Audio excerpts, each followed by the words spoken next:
UP का एक विधायक जो हिंदुस्तान की थाली में खाता है उसी में छेद करता है। योगी को पता चला तो यूपी पुलिस ने 24 घंटे में खेला कर दिया। बहुत बड़ा काम करने का प्लान बनाया, लेकिन योगी की पुलिस ने उसके अरमानों पर पानी फेर दिया। पुलिस को पता चला कि इनका मकसद क्या है तो एजेंसियां और इंटेलिजेंस तक को खबर दे दी गई।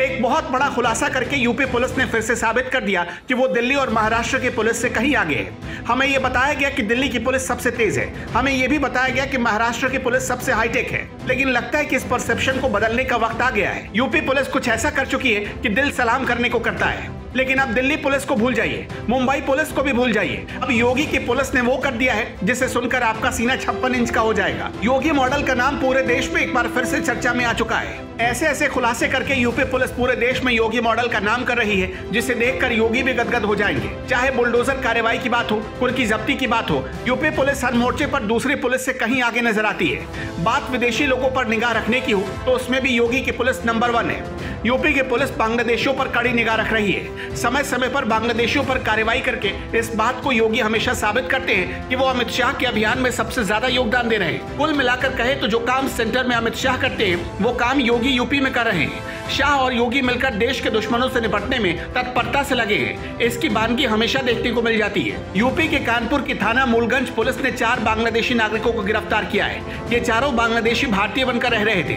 किसी को कानों कान खबर नहीं थी कि ये लोग सालों से यहाँ रह रहे हैं। इतना ही नहीं, इन लोगों ने फर्जी कागजात के आधार पर आधार कार्ड, पासपोर्ट भी बनवा लिया। मामले का खुलासा हुआ तो हड़कंप मच गया। पुलिस ने चारों संदिग्धों को गिरफ्तार कर जेल भेज दिया। पुलिस सूत्रों की माने तो सपा विधायक इरफान सोलंकी और पार्षद मन्नू रहमान ने अपने लेटर पैड पर लिखकर दिया था कि डॉक्टर रिजवान भारतीय हैं, जिसके आधार पर ही बांग्लादेशी नागरिकों ने कई सरकारी दस्तावेज बना रखे थे। इसमें से एक तो डॉक्टर बनकर रह रहा था। योगी की पुलिस में बता रही है कि डॉक्टर रिजवान बांग्लादेश का रहने वाला है। उसने कानपुर में रहने वाले खालिद की बेटी हिना से शादी की है। शादी के बाद वो अपनी पत्नी के साथ बांग्लादेश में रहने लगा और उसने वहां की नागरिकता भी ले ली।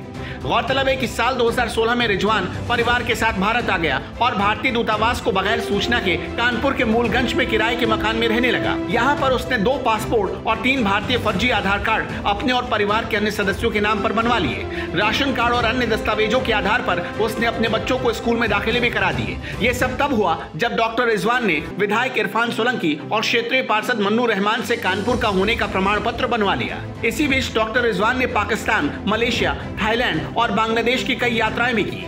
गिरफ्तारी के दौरान रिजवान के पास से 14 लाख भारतीय रुपए, $1000 और भारी मात्रा में बांग्लादेशी करेंसी बरामद की गई। बताया जा रहा है कि डॉक्टर रिजवान के ससुर, पत्नी, बेटी और एक नाबालिग बेटे को भी हिरासत में लिया गया है। गिरफ्तार लोगों से पूछताछ की जा रही है। जांच के दौरान सामने आया कि डॉक्टर रिजवान ने भारत से बांग्लादेश ही नहीं बल्कि अमेरिका और बैंकॉक समेत कई देशों की फर्जी पासपोर्ट से यात्राएं की। इतना सब कुछ चलता रहा और रिजवान पुलिस की आंखों में धूल झोंकता रहा। लेकिन कहते हैं ना, पाप का घड़ा एक न एक दिन फूट ही जाता है। यूपी पुलिस को खबर मिलते ही रिजवान को गिरफ्तार कर जेल भेज दिया गया और आगे की कार्रवाई की जा रही है। बाबा की पुलिस की कार्रवाई पर आपका क्या कहना है, हमें कमेंट में जरूर बताइएगा।